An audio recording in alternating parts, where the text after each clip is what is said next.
ఎదురవన అన్నిపై ఉన్నావంటే నిదరవన కలలే కన్నావంటే నిజమై ముందుకి రానా కలతై ఉన్నావంటే కథనవన అమ్మలో ఉండే సగం అక్షరం నేనే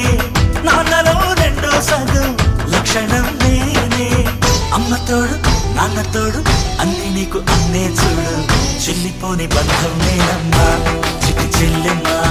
వెళ్ళిపోని చుట్టం నేనమ్మా అన్నలోని ప్రాణం నువ్వమ్మా చిటి చెల్లెమ్మా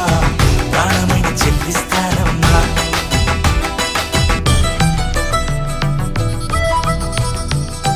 ఇంకొక జన్మంటూ ఆ దేవుడు నాకిస్తే మళ్ళీ బంధం నాకిమ్మని వరమడిగేస్తా. ఎవరేమి అంటున్నా ఎవరేమి చేస్తున్నా అనుబంధమేనా